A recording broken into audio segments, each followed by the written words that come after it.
Welcome to No Prize Podcast. I'm the professor. But did I just yell in your ear?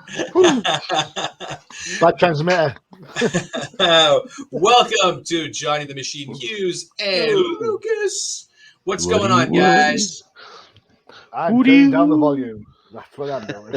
Sorry, I mean to yell. Someone's obviously super excited this week. I'm excited. We're like 2 days away from the beginning of summer. And, we're a few weeks away from Thor, Love and Thunder.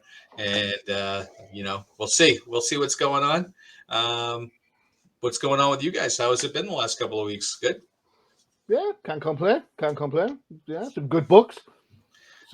Some dodgy books. Lucas, some dodgy books. Yeah. Hey, you got to give everybody their representation. All right. Hey, I don't mind the representation. I just mind when it's done poorly. Hey, we will get into that. That's why I got to bring it up, man. Because if nobody freaking reviews this book and tells people when it's bad and why, then they're not gonna hear it. True that.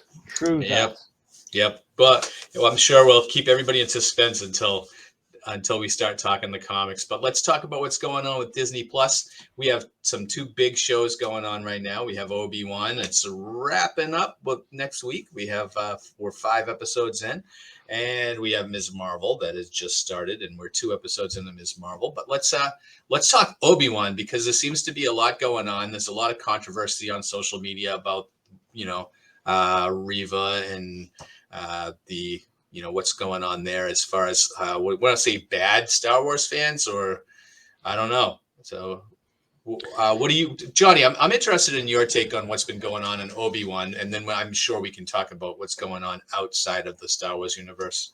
I absolutely love this show. I look forward to it every week. The pacing's a little bit off in places, but the idea that the kind of you mentioned, Professor, that the kind of setting the tone from the movies from which the same number equates is absolutely bang on. Have they missed a couple of tricks? Yeah, they probably have. I mean, there's a lot going on in episode 5. That's the Empire Strikes Back, episode 5. Yeah. All these snippets of which are touched on in the episode, thematically at least. I have to say, story-wise, I do not have a problem with it at all. The Reva character, I totally get her motivations. It's funny because her motivations of the idea of falling into the dark side to kill the dark side isn't the first time that's been done. If you know your Star Wars, and especially your non-canon Star Wars stuff, so. Very much like the last 3 movies, taken stuff from the Timothy Zahn books, like the Indicator Cruisers, not being able to use hyperspace and gravity well and all that sort of stuff. Grand Admiral Thrawn coming into the hinted at down the line. These things have now become canon, so I really don't have a problem with any part of the show, other than the pacing's a little bit wonky. And that'll come up when I read somewhere that they're actually releasing this in the cinemas after the show's finished, right? Select theaters are going to play the entire show on the big screen.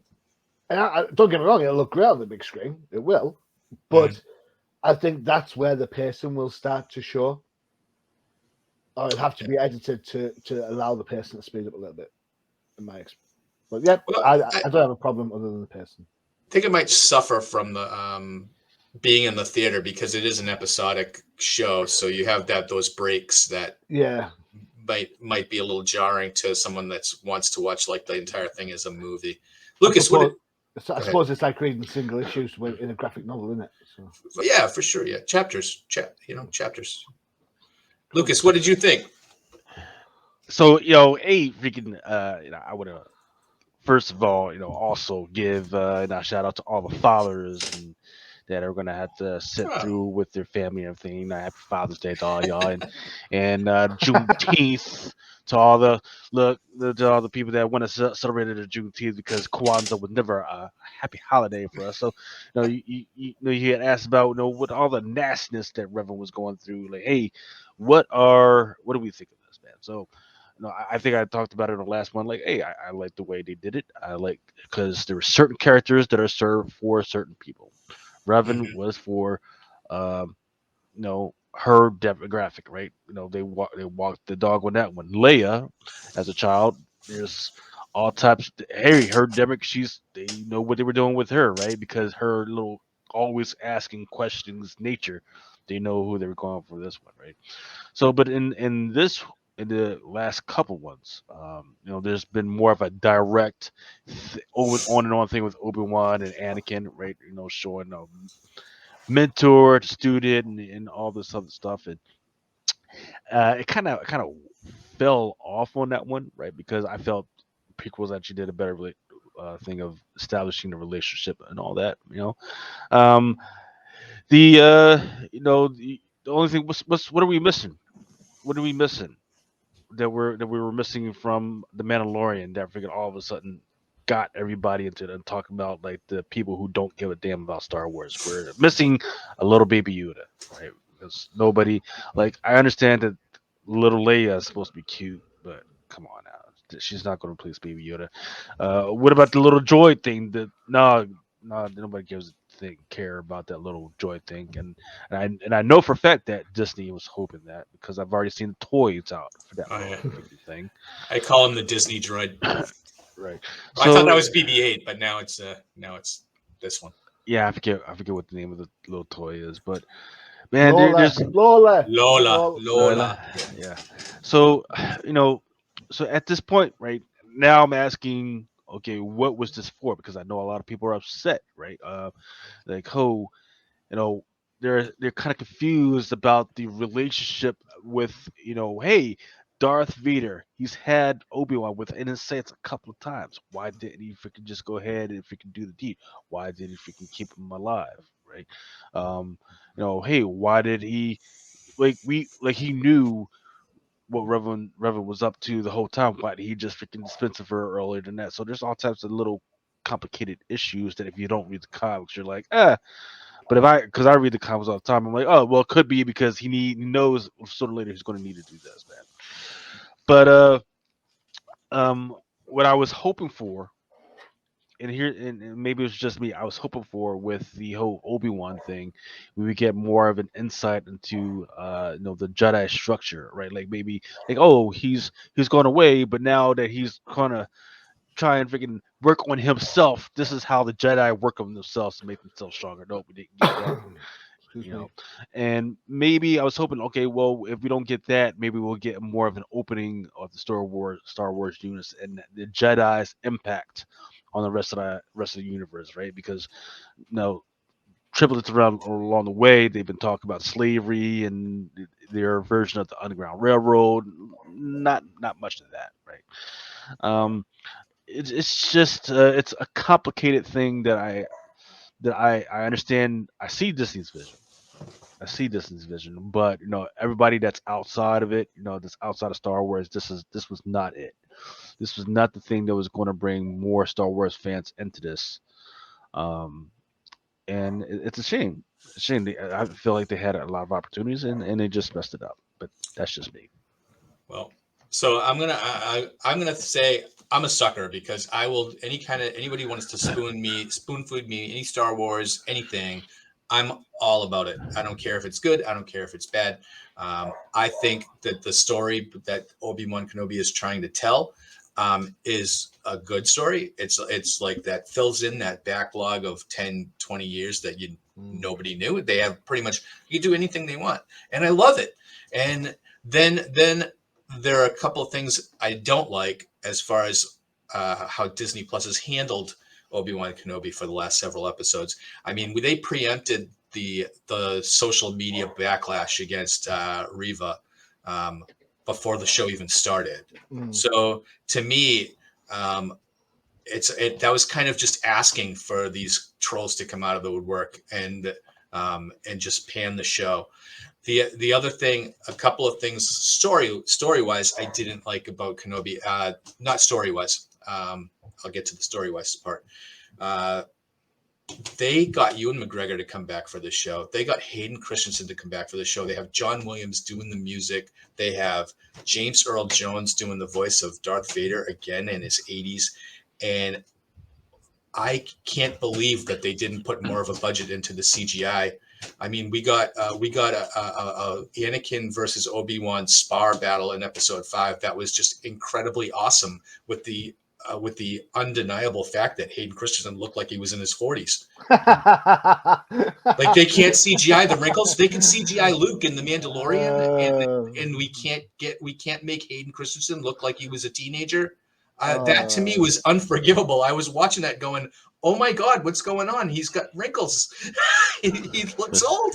And the other I want to say Episode 4, when they were escaping from Temple Inquisitorius, it was just with the battles when they were shooting the stormtroopers and running towards the snow speeders. First of all, I didn't know there was any snow speeder in the world that could fit 4 people in it. But it was so obvious that they were on a stage and there was a green screen in the back, and it just looked really vanilla. The CGI, it didn't look believable to me. It's like I knew the whole time they were on a set. It didn't suck me in. It was that was the problem that I had with it. It was just the special effects. Story wise, I thought it was really good. I think the acting is fantastic in the show. That little girl that plays Princess Leia is a revelation. And, at some point, we're going to get some kind of a spin-off baby Princess Leia show. I think you're being a bit harsh. Maybe I think if you cast your, bearing in mind, Episode 4 was to reflect Star Wars: A New Hope, right? Yes. You go and look at the hangar where the Millennium Falcon's stored in Star Wars: A New Hope, in the Death Star, and it's just a big open space. Mm-hmm. It's not that dramatically that bad compared to that space, and of course the cruiser that they land on in Episode 3 when they're going to rescue the Chancellor is just an immense space as well. So I think aesthetically it matches the Imperial form that we've seen in the past. Yes, I think. I mean, I'm not. I don't want to everyone's entitled to their opinion. Of course they are, but I think you're being just a tad harsh on there. Should there have been more troopers there? Probably, yeah, because it's a busy concourse. You'd expect there to be, that. But as a staging area, I was all right with it because it met the designs that I've already seen in the past. So. I think the fugitives that they were trying to help were just very. There's not a lot of diversity in the. Yeah, I'll give you that. There's not a lot of aliens, which is a surprise. And the Hayden Christensen thing, where he looks my age, not a Padawan age, is a fair shout. It didn't really spoil for me the scene. It's a clever scene, but no. The only problem I had story wise with it was the Vader Reva fight at the end of Episode 5, and they built Vader up even before this. Vader is a unbelievable badass to the level that we've never seen before in Star Wars, right? When Episode 3 that he was just killing the civilians and breaking their necks and everything like that, and then he fights Reva, and then they walk away and let her live. Like, why didn't he just kill her right there? That's part of my big issue. I was like, wow, this is where he becomes the scenery chewing, just James Bond type villain, where just like, I'm going to leave you here, even though I know you're going to come back and try to kill me again. Didn't I say this before, though? That Darth Vader as a bad guy fails at practically everything he does. Right. I've said this before, right? I mean, he doesn't. It doesn't stop the plans from getting off to the rebels in Rogue One. He doesn't kill Obi-Wan in Revenge of the Sith. He allows Obi-Wan to sacrifice himself in New Hope. doesn't catch the rebels on Hoth, doesn't capture the Millennium Falcon because Boba Fett does that, doesn't turn Luke in Empire, doesn't turn Luke in Jedi. Other than kill some kids, what's he actually achieved? Well, I think he's true to form in this show then. So, but the dark side is powerful. My ass is it? No. I think the next episode has like a lot to wrap up. But I think we've seen this in the Disney Plus shows, is that they kind of barrel towards that final episode, and then so we'll see if they stick the landing next week. I think we all have some expectations of the next episode. Yes, well, we're gonna get baby Luke next episode too. So, well, I'll see what happens. Let's jump into Ms. Marvel, because Ms. Marvel dropped last week. We've got 2 episodes on that. I just story-wise, it's been kind of, I think, as expected. It seems to me to be a Disney Plus coming of age teenage story. With I think the surprising thing on this is that Iman Vellani is the name of the girl playing Ms. Marvel. I think she's fantastic on the show. The rest of it, I don't know. What do you think, Lucas? So the look, so no, I had qualms about the first one, the first episode, and the second episode. I'm like, okay, I get where you're going. The vision is that, hey, you can't just have a Pakistani freaking superhero and then close the doors on that. No, they're like, hey, let's explore more of her Pakistani culture. So that's what the second episode was about. And kudos to them for doing that.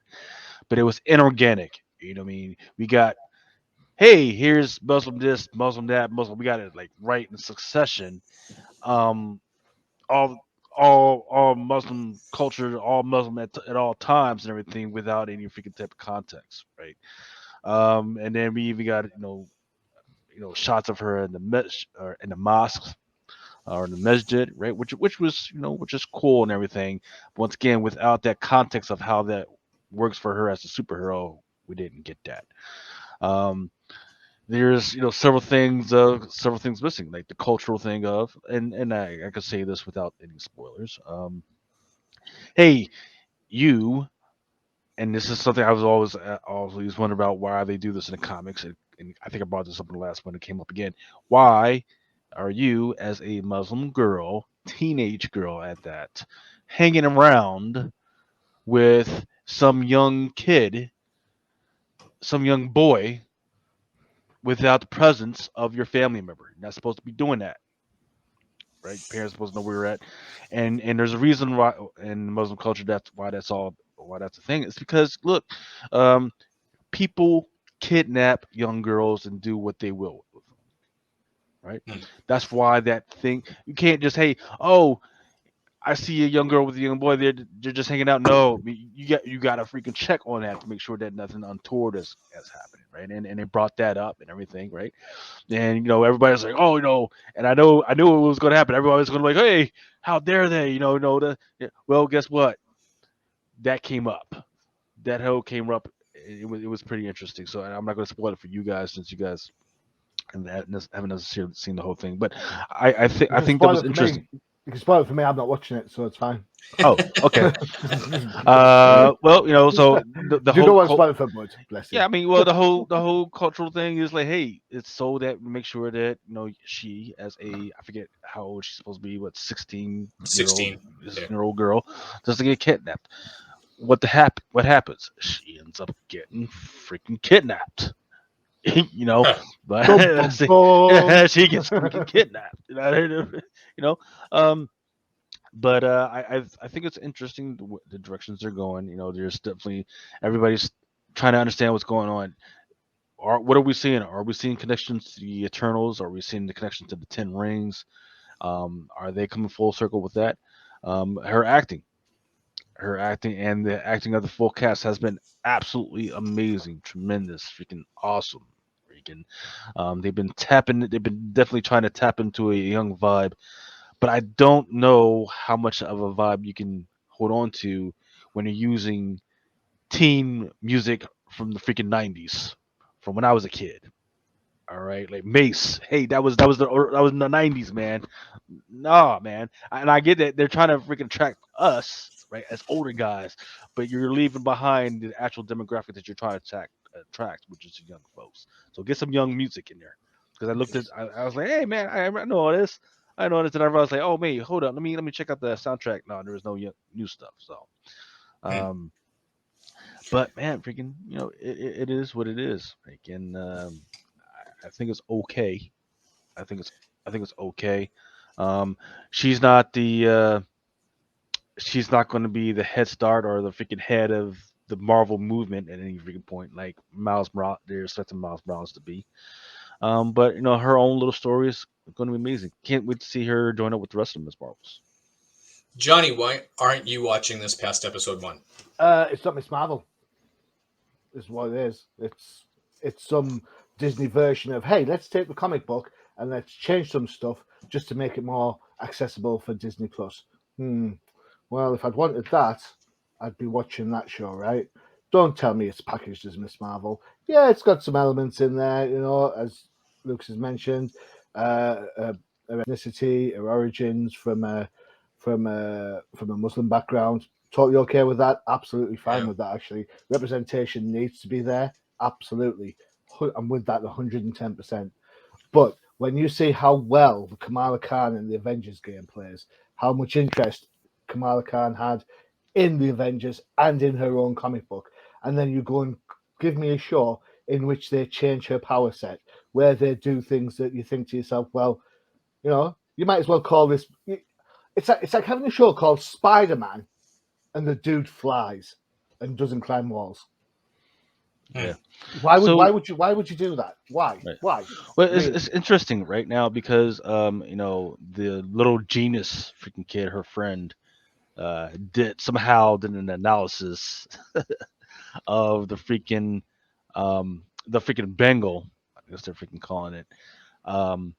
And he was like, well, whenever you do that, it doesn't seem that the power is actually coming from the Bengal. It's actually coming from inside of you, or something like that.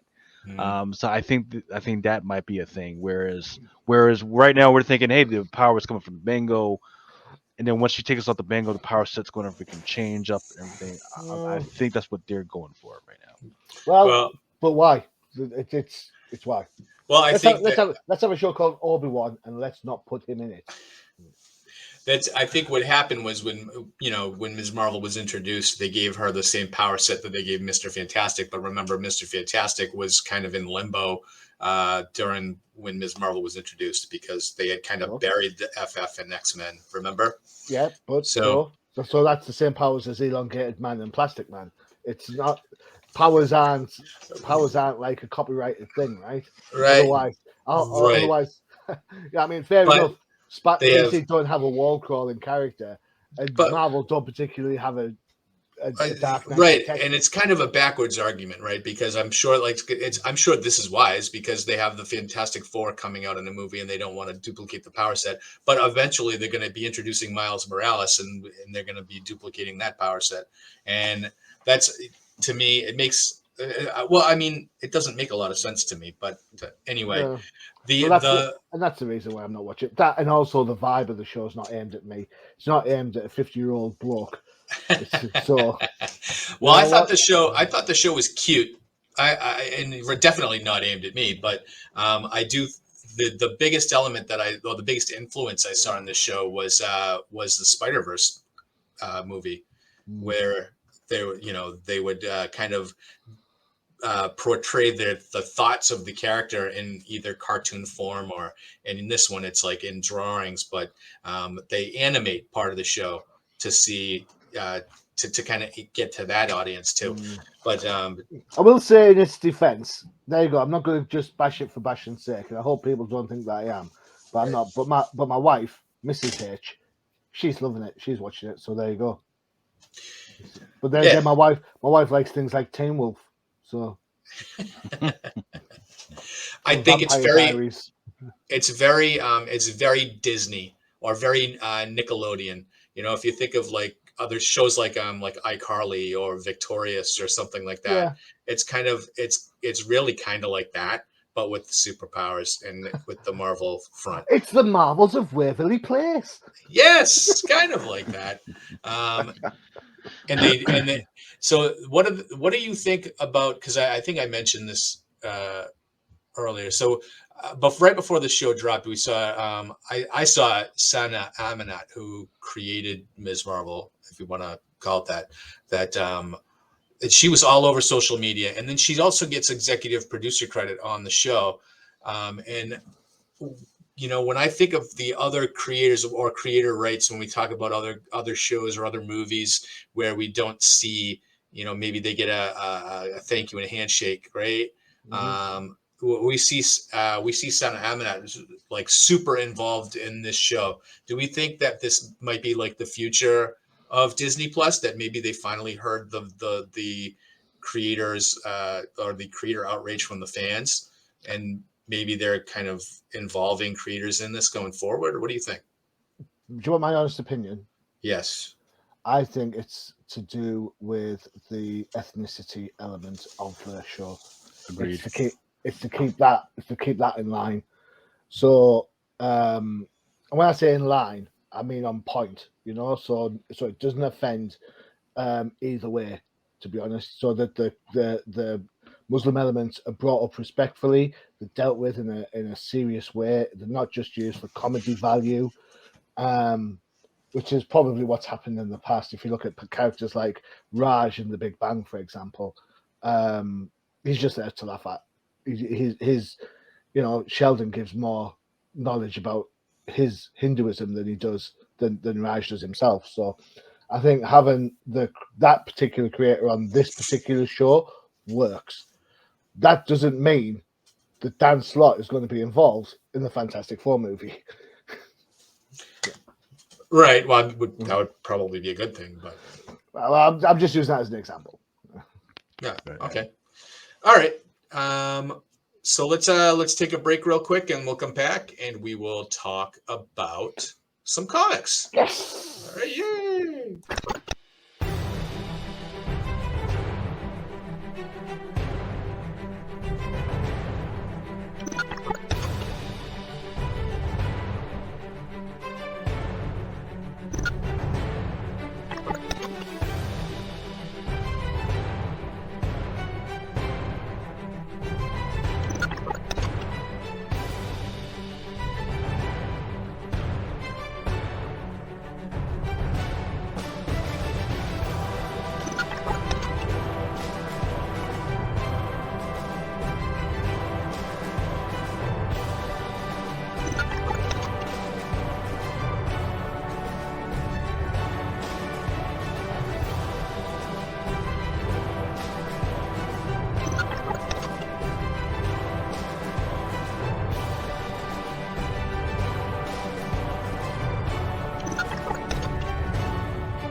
All right. Make sure to check out the Definitive Crusade and all the other great shows on Undercover Capes.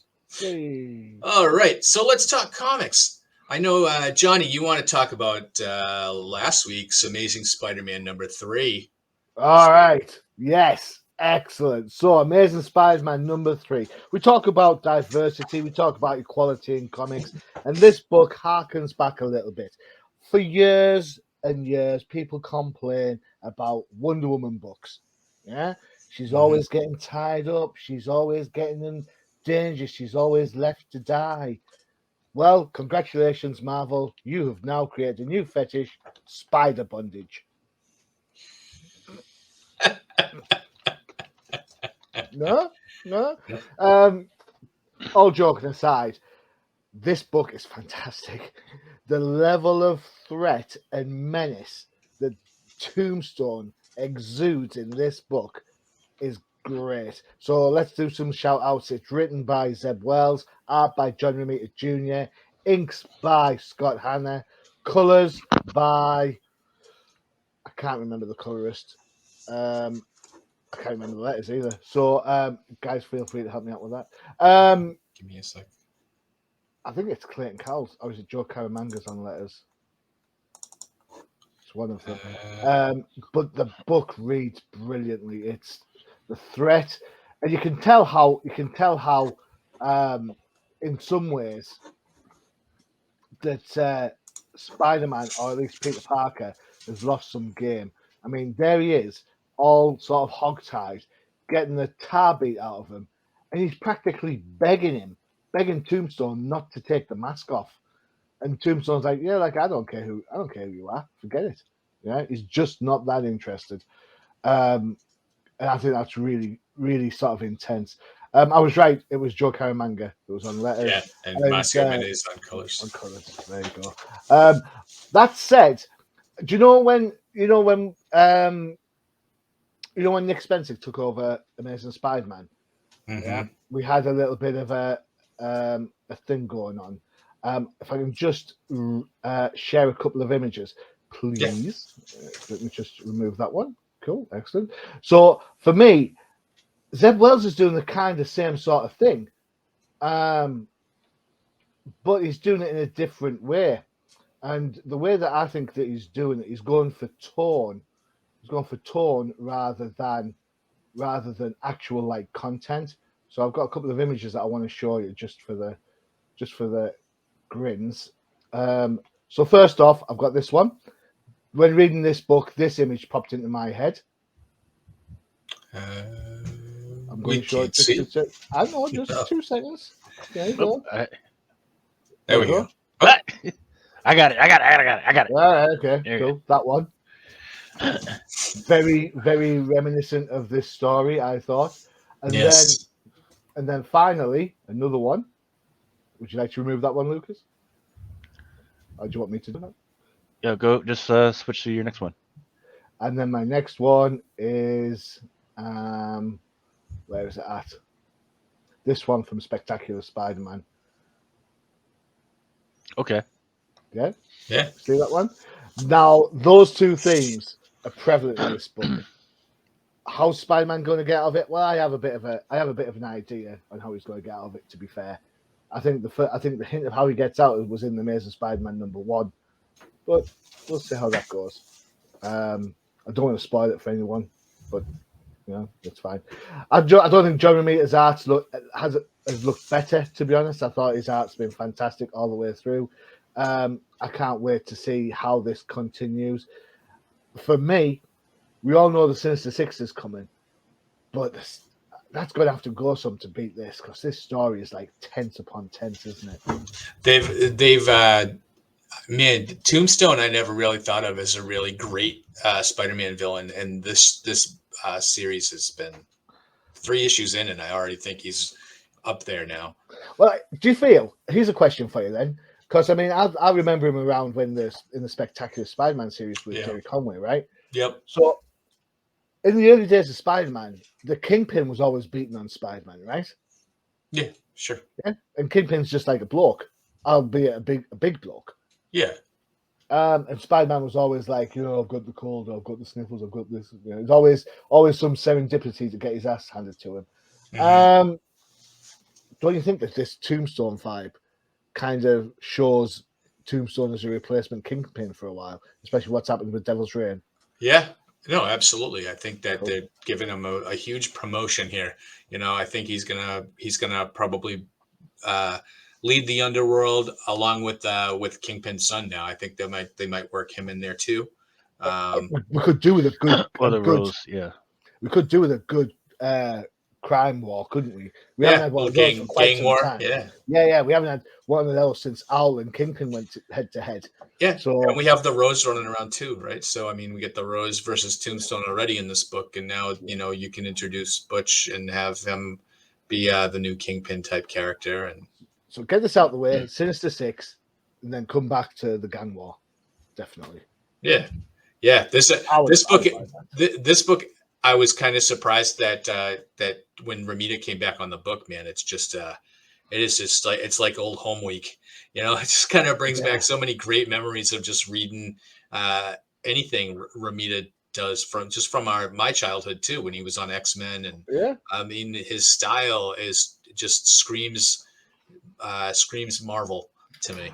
So let me ask you a question then, so you can use this as your move on question. I was speaking in the local comic book shop, and the guy who loves Amazing Spider-Man was saying how much he's disappointed because Zeb Wells said the book needs a proper writer. Zeb Wells, he's the guy that did all the Beyond stuff. And I'm like, yeah, he did the Beyond stuff, and some of that was terrible. So what's changed? There you go. That's my question. What's changed in the Spider-Man book? Yeah, what's changed in his writing to make when something is good, you don't have to freaking change it, right? So this to me represents some of the old school. Hey, superhero, there's something happened, and there's a clock. There's a clock, man. You have only so much time. And oh wait, by the way, you can't just freaking go ahead and walk in.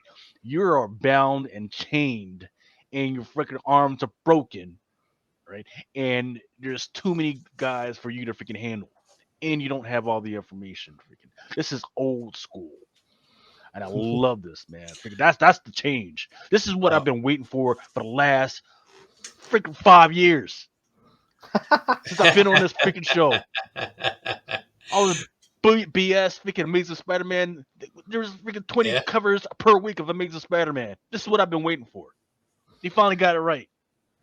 Bring it back. This is what I think, Johnny, to your previous question of what's changed.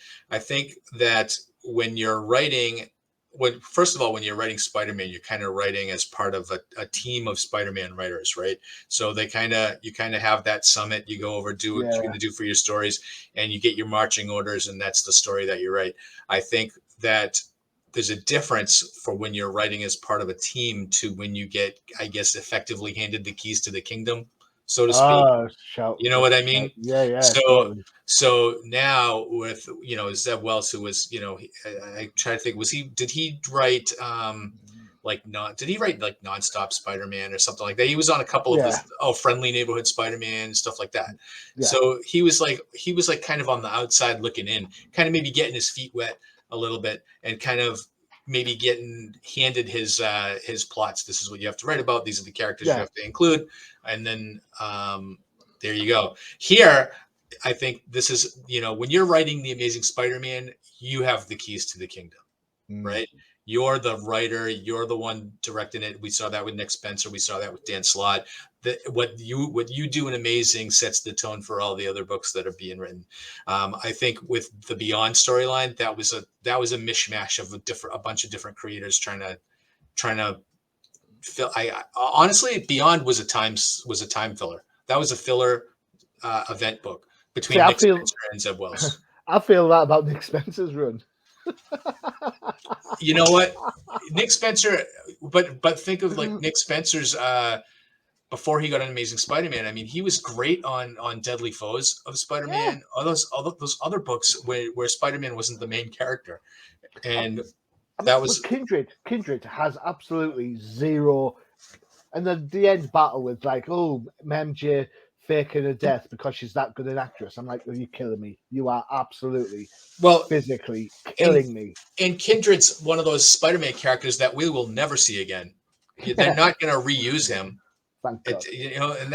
And that's one of the things that I love about Spider-Man is you can reuse these villains like Tombstone and Green Goblin and Dr. Octopus. They're always going to be around. They're always going to come back. We're never going to see Kindred again. Yeah, we are. Just like we just saw Digger again. Know, but that's 50. Yeah. That's 50 issues. I feel this way about other books. There's a whole, for the distinguished competition, there's a whole series of Justice League that lasts something like 50 issues, and it's all done to prime up a mini-series that wasn't that good.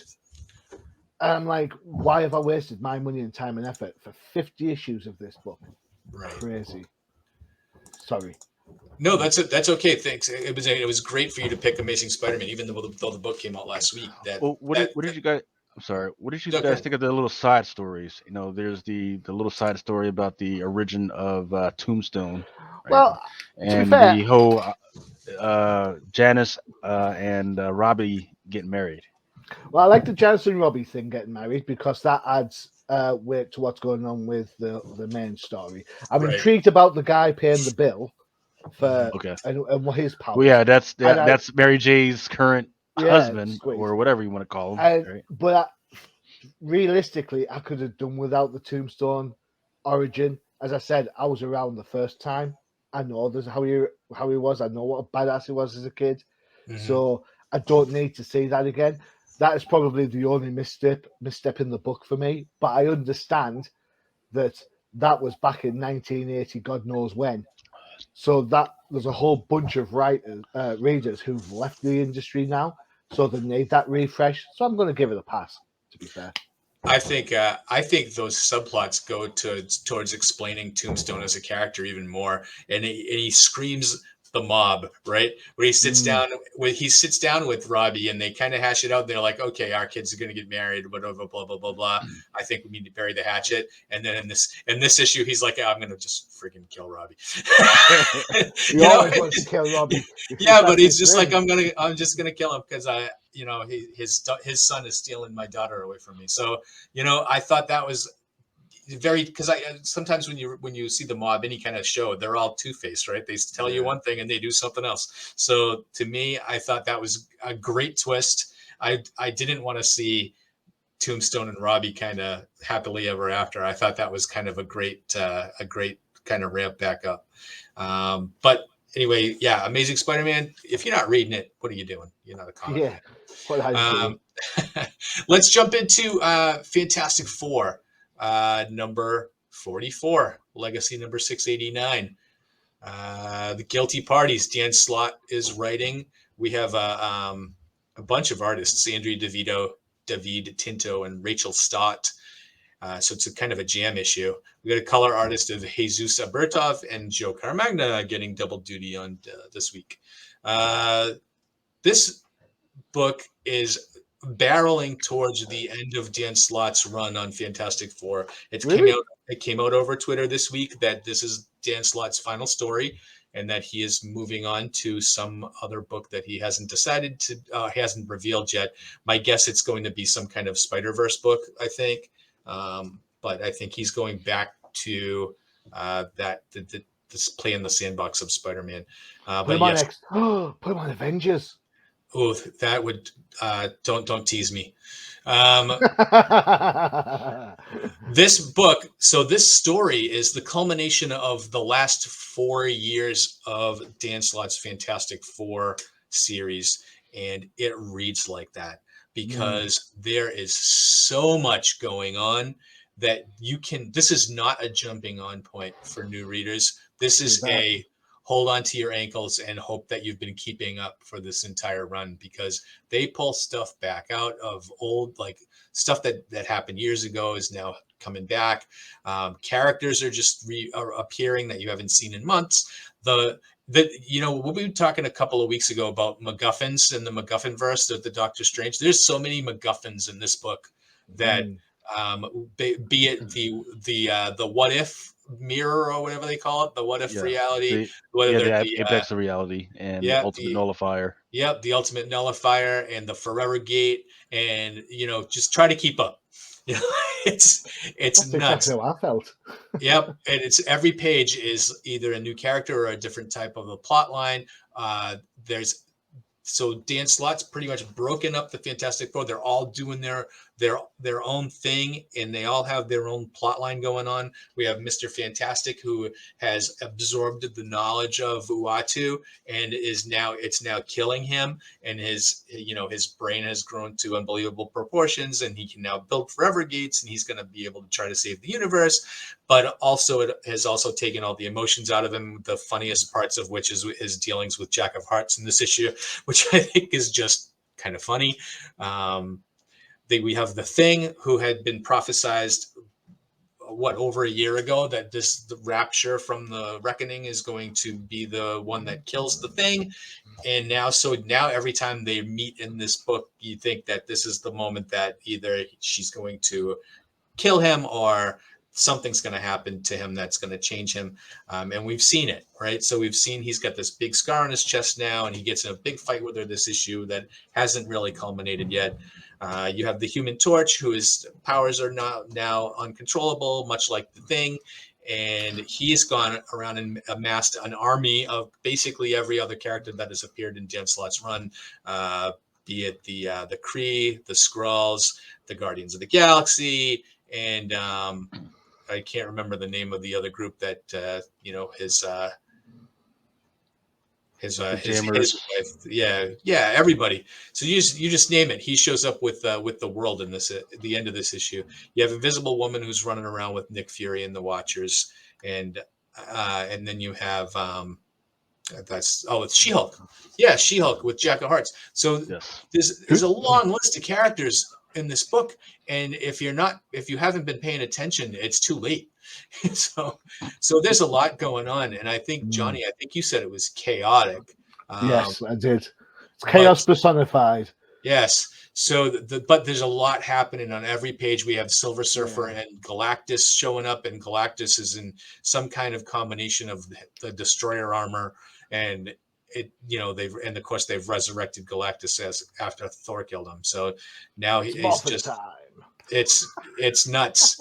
There's all kinds of stuff going on in this issue, and it is really kind of the jam issue to end all jam issues. We get Dr. Doom running around in here too, with Cormorant, who is one of the Rapture villains that Dr. Doom has kind of recruited over to his side. It is really it's chaotic. So Johnny, can you make sense of it all, or is this kind of just hold your ankles and get to the end? Well, you know what? I tried. I really tried, and I read this book before you picked it, primarily because Sue Storm's on the cover, and Sue's been a little bit MIA up to this point. She's been invisible. Oh yeah, good say. John Cena. So I was intrigued to see her get back into the action, back into the game, as it were. You mentioned like it pulls stuff like from out the past. That's exactly how I felt about this book. It is chaos personified. There is a shed load going on. Jack of Heart gets it again. Yep. So the character's there just to die, it seems. He gets shuffled out the deck. A couple of things that I think scream classic Fantastic Four to me. First off, you've got Reed with the recognizing the fact that he has been a terrible husband. Mm-hmm. Yeah, all the time he should have been with Sue and spending time, and all the times he comes out and says it, which is classic Reed Richards, to be fair, and it helps, I suppose, bond the two together again, because then Sue's sort of like, I am leaving with my husband and all that sort of stuff. The other thing that I liked, page 30, when Johnny Storm's going toe to toe, it's like, my eyes, you have the power of the sun. And in typical Doom fashion, Doom's like, yes, I have made it so, as if it was like his big plan all along. Right. He's like taking credit for it. It's like, really, Doom? Really? You're taking credit for that? And then the bottom of page 30, with the guy, with the character trying to steal, trying to kill Ben Grimm. He's like, why can't I get your heart? He's like, only a couple of people can. And I was like, you know what? That is such a Ben Grimm thing to say. Yeah. As for the art, the switching artists throughout the book did not help the chaos factor. Yes. Yeah. I would have preferred, and I know it's a deadline thing, and I know whatever, but I would have preferred one artist all the way through.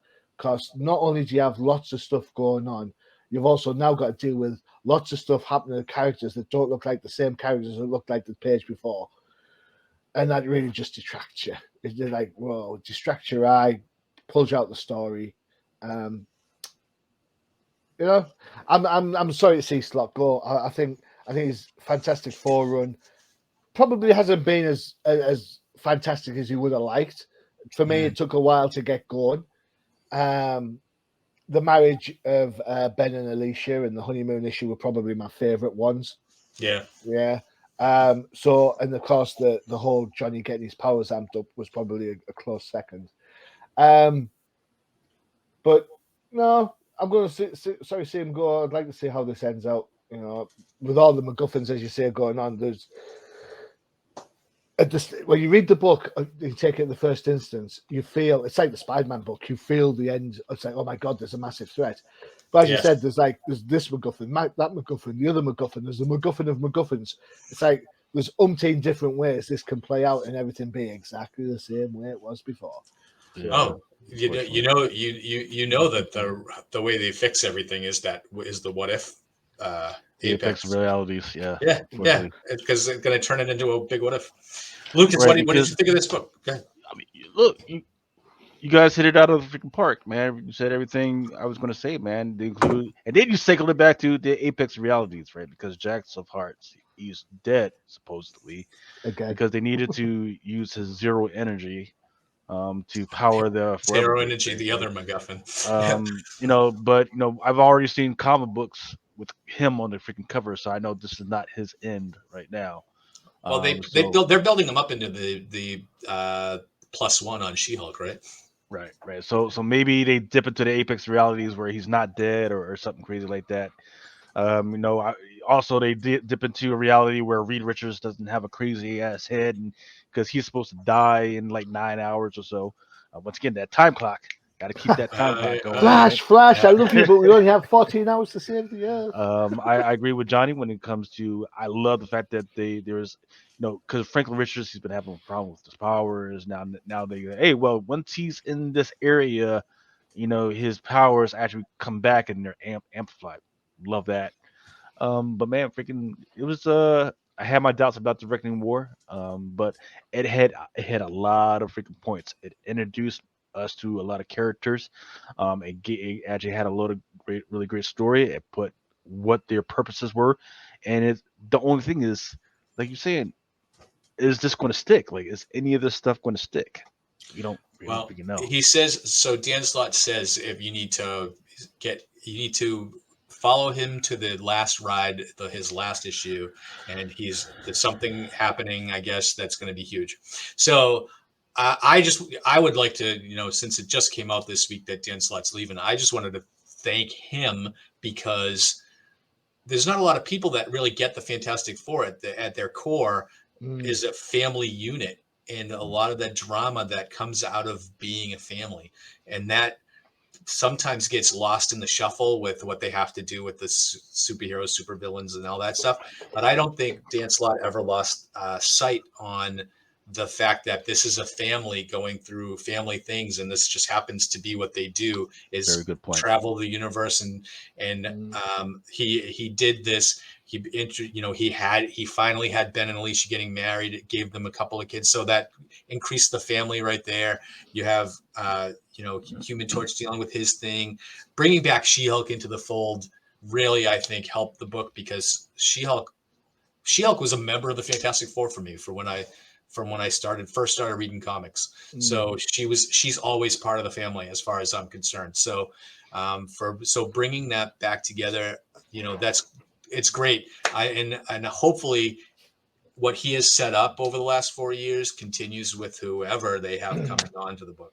But I hope they keep all the kids, to be fair. Yeah. I think this has been, I think, the best run since John Byrne, in my opinion. So I think it's great. He put Fantastic Four back on the map, because they were largely forgotten about prior to Dan Slott coming on. And looking. I can't believe it. The professor's happy. Lucas is happy. What's going on there? I'm happy with this run. For the last 4 years, I've been happy. Happy with Fantastic Four. Happy with I was happy with Mixed Spider-Man. So that's freaking. So what's going on? All right, so that's why I had to throw in this other book. Let's kill the buzz. Let's throw an Avengers book in. That'll sort him out. Go ahead, Lucas. Take it away. We're going to do Hulkling and Wiccan. Hulkling and Wiccan, man. Freaking had to throw you guys a little loop. This one is Possibilities, written by Josh Trujillo, art by Jody Nishijima, color by Matt Mila, letter by VC's Ariana Maher. I'm glad you got the names and not me for this one. Whew. Hey. So this one is is a little bit interesting, right? Because they've been going hard at freaking and kind of tramping around with the Hulkling and Wiccan relationship, right? Like, hey, they've been throwing out all these different events, and then say, hey, in the meantime, we need Hulkling and Wiccan, and this is where their roles are. And then every once in a while, they throw in, hey, this is how their relationship kind of works within when this one is over here and this one's over here, and when they're Mhm. together, right? So finally, to get some downtime. And the main thing folding around it is, hey, they've got this dinner party, right? And they invite all the rest of their little gay friends over for a dinner party. And of course, the dinner party, I mean, these kids are asking questions like, hey, well, how about this? How about this? Well, when you guys going to move back? Are you going to stay here? How's it working out for you? And they've got that nervous young couple freaking jitters like, well, we don't know, we haven't figured it out yet, and we thought no, and then they're doing the stuttering thing, and I like that. I like that. Like, yay, freaking don't, hey, you see young couple, don't ask them all the damn questions all at once, man. Mind your freaking business, people. All Mhm. right. Um, but I did like that. But the main thing about the main plot is like afterwards, because during the dinner party you could actually see them kind of moving away. First, they're all like all up on each other. Then, as people are asking questions, they're kind of moving away from each other. They were showing that kind of body tone, body movement, right? And Mhm. then later on that night, they're redressing her. And they're like, hey, well, I didn't know. Well, we need to talk about this and everything. And then next thing you know, another event pops off. Hawkins got to go away and do his thing. Wiccan's going to stay behind. And then this mysterious object, it looks like a Nintendo Switch or something like that, appears to Wiccan, and he plays it. And then next thing you know, both of them are transported off to, I guess, these what if universes, right? Um, Hulking, he's transported off to a universe where he meets Joe Big, or actually he's in a relationship with this, I don't know what you call it, elf, purple elf called Joe Big, who's a dude that's bigger than him, and they're in love, and they're out there in the universe fighting for the rights of all the different alien things. And then Wiccan, he's back in New York where he wants to be, but he's with this entity called Eidolon, and Eidolon is helping him work on his magic, and his magic is trying to bring Eidolon back to life, and all this other stuff, right?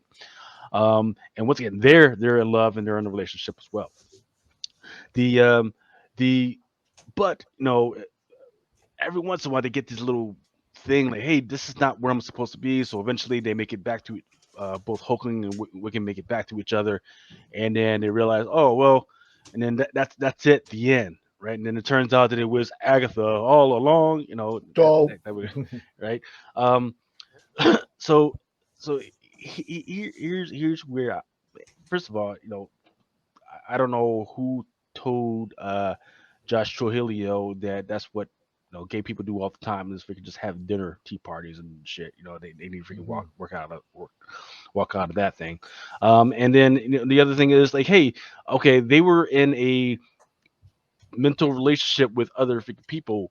Um, and you think you're just gonna pull them out and freaking they're gonna be all good to go back? Look, if my wife even dreams that I was dreaming that I was in a relationship with another woman, she would whoop my ass. I'm sorry, man. You You just dream can't. cheated. Yeah, like, I even thought about it, man. Like, no, you can't just make a snap back, man, because they were full on, doing crazy stuff in their own realities and stuff. So I didn't like that was going on, and I don't understand what the purpose of this was, right? Like, are they trying to say that because, like, at the end of it, they're just not happy to be with each other. Now all of Mm, a sudden they're back together, but they're thinking about those other realities. mm. So are they planning on splitting these two up? I would actually be amazing. I would actually like to see them follow this further. However, come on guys, like, I get it. They're in love, but there's a lot of too much of this mushy stuff. Right? No, they like, hey, you guys have literally been all night together all night. Do you need to do kissing up every three panels? Come on now. Um, the and I realized, and after thinking about it, like, why does this bother me so much? And I started realizing why it bothers me so much is because in other storylines, another the way real action hero storylines work is that you do an event, you fight the bad guy, you get beat up at the bad guy, but you fight even harder, and then at the end of the day, you win the trophy or you win the girl, right? That is your prize. Here, it's not. There's nothing like that. It's just like, hey, freaking, we're in this thing, and we got to show all the time, all the time. There's nothing to that, so it's boring now. You've literally made this thing that Hulk and Wiccan have absolutely freaking boring, and you shouldn't freaking do that. Come on, let's get a real. If we're gonna do this, let's get a. If we're gonna do a romance freaking relationship, let's get a real romance writer in here to make this thing exciting. This is fucking boring. I'm sorry. That's my 2 cents. Go ahead, Johnny? feel free to trash. I didn't mind the smoochies. To be honest, I'm glad someone's getting some smoochies. That's all I'm saying. Right. Okay. So I have no problem with this book whatsoever, from its intent purposes. However, what it actually peddles is something completely different. It talks about possibilities. It talks about having a gay party, which is totally fine. Can't women be gay? Why is it only blokes that are invited to this party? Yeah. And also, how is it every character has the same nose? Everyone's drawn with the same nose, and everybody's got great eyelashes. Is that what it means? Is that how you portray certain traits on characters of a certain stance? Do you have to make them super feminine and high cheekbones? And surely there's a whole host of diverse people who are gay and don't have great cheekbones and don't look like supermodels and stuff like that. If anything, the book tries too hard, and there's got to be a better way than trying to create some insecurities in the newly found wedding than there is having odd, weird dream cheats going on, an alternative reality cheat at that. When Gambit and Rogue got married, for example, off they went and they did a mission together, and it's like that's what they realized there were things about each other they didn't like, the things that they didn't know about, and so on and so forth, right? That's part and parcel. That's what you want to see.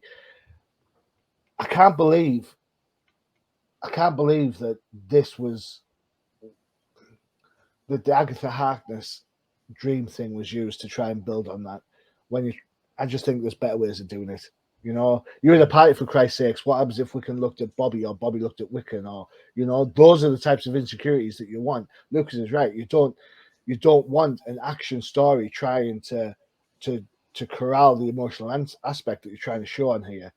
It doesn't bother me that the two guys kissing or two girls kissing, if they were, or a girl and a guy, or non-binary, binary. It doesn't bother me whatsoever. I like the fact that people fall in love. That's it. End of. Yeah, I'm a people person. But I just think that I applaud the intent. There you go. But I do not applaud the production, because I think it could have been just done so much better. Yeah. Well, I think the kissing could have worked if you had just one kiss at the beginning, and you're like, "Oh man, that's a passionate kiss." But then after the dream sequence, you had another kiss, but that kiss was totally freaking different. You could say, "Oh, now things have changed." Yeah, that's a fair shout. But I think nobody complains about how many times Batman kisses Catwoman. Right. Well, it's when there's nothing different. There's nothing different. There's nothing to the story. Like the kiss is not. I agree. I agree. It's like, I agree. Yeah. I can't believe this book has been stretched out like this. When it changes to the dream sequence, I was like, have they just stapled two different books together? What's happened here? Yeah, it's like a double-sized issue. Yeah, turn it upside down and read the other half. Oh yeah, look at that. Woo. So yeah, that's my 2 cents. So this wasn't a superhero book, really. This is a romance comic from like the 1960s. but it was just, and it was, and it, the thing that I didn't like, and it's, I hate to kind of say what I don't like about a book that's trying to be diverse and trying to be progressive, is that it's they're writing gay as the main plot of the book, and that's what I like. I don't like that being the whole reason for the book, right? I mean, Right. the whole gay dinner party type thing, which I don't have a problem with either, and I don't have a problem with people being in love and portraying that on paper. It's just the fact that that was the whole plot, and it doesn't seem like they the alternate reality where now they're in love with someone else, and I think it's actually promoting kind of the almost stereotype that men can't be faithful to other men. and That's fresh out.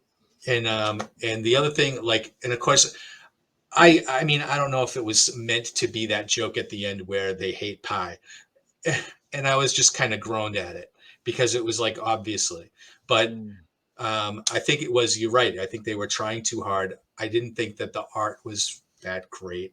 I think that this book was thrown together as some kind of either like a voice, like Marvel Voices. Why don't just call this Marvel Voices or something like that, or an identity book where they're kind of trying to build that brand, where they're trying to market to the certain segments that they're aiming at. So to me, I just think this maybe was a missed opportunity. I can't imagine this book sold many copies. Right. It's just, it's, to me, it's just, why don't they just call it Love and Romance or something like that, like an old Marvel 50s book? Put that Marvel trade dress on it, make it look like it's an old Millie the Model book or something like that, and then market it that way. Even maybe have like the type Archie type art, that I think that would have worked way better, and maybe would have gotten more people that this book is aimed at towards like maybe selling a few more copies. To here, it's just I think it's kind of lost a little bit. I suppose there's a part of me, and this is my last comment before we get to the 2-minute warning. I suppose my knee-jerk reaction to the book is that comic publishers don't put out a book and say, "Hey, let's have a straight couple party." Right. Yeah. Party is just a party, right? Hell yeah, that's what I'm talking about. It doesn't, Or yeah, or it's just dinner. yeah. Well, they say it at the beginning of the book, right? Is that Hulkling and Wiccan didn't really even know North Star and North Star's husband, and so it was kind of like they didn't know them that well. So they were getting together because the commonality was the fact that they were both married gay couples in the Marvel universe, and there aren't that many of them. So that's why they got it all together. I don't know why Iceman was there, just because he was also gay. But the other thing, and this is my last comment, is North Star has always been traditionally written as a gigantic douchebag. Well, can't he be a douchebag and be gay? Why does why do they portray him here as like the loving husband? Because he's not. And every other appearance I have ever read, he's been a gigantic douche. Why can't he just be a gigantic douche? I don't know. So anyway, that's my thoughts. Let's jump to the 2-minute warning. All right, get ready to set the clock. Marvel had quite a quite a weekend in the freaking stocks. Jumped from 99 to 94. And no more Midnight Suns freaking news. Don't forget, they got a game coming, and there's a Buzz Lightyear, 5.2 million on the first day. It's supposed to do 85 million through this weekend. Where are we at? Midnight Suns, really? They're doing that again? All right, here we go. So here's some of the books that are on FOC this week. Aliens. Aliens Annual, number 1. So look for that in about 3 weeks. The one that's going to be of interest is that Del Auto 1-25. That's in the middle. Predator. There's a bunch of Predator covers coming out. I love this one. I'm just fighting Blade. Avengers X-Men Judgment Day. bunch of freaking covers. Nobody. I've heard people they're interested in reading it, but not necessarily in the covers. Is anyone interested in reading it? Yeah, why not? Yeah. Miles Morales, Spider-Man number 40. There's a Predator cover for this one as well. That one's going to be interesting because you got to remember Miles Morales has the ability to turn invisible as well as Predator. So I guess I don't know how they're going to fight. Just throw punches in the freaking dark and hope something hits. Great cover. Moon Knight, Black, White, and Blood. I love that Mike Cho on the right. I forget who did the one on the left, but they're both pretty good covers. Actually, it's Nick Klein did the one on the left. Am I the only person who's sick of the black, white, and whatever? Nope, I'm sick of it too. Cool. Excellent. Shang-Chi and the Ten Rings, number 1. The art germ is a 1 and 100 virgin. The one to the far left bottom, that's a 1 and 25. I've had people clowning about the Submariner freaking with the sharks, and that's his gear that he's going to roll out to the gala with. But so this is Marvel's changing Shang-Chi to be the movie Shang-Chi, right? Yes, because they're going to give him the rings. Yes, sir. Okay. She-Hulk, the one on the right is the Bartel, and look, it's Jack the not dead Jack of Hearts. Yeah. Hey, he's back! Praise the Lord! And Hey. eating ice cream. Gwenverse, Spider-Gwen Gwenverse number 4. I've had a lot of people saying that they love that homage, that Greg Land homage to the right. Which one's that one? The one where she sat in the Spider-Man suit. Yes. Mm-hmm. Yeah, that is a good cover. The book is terrible, but it's a good cover.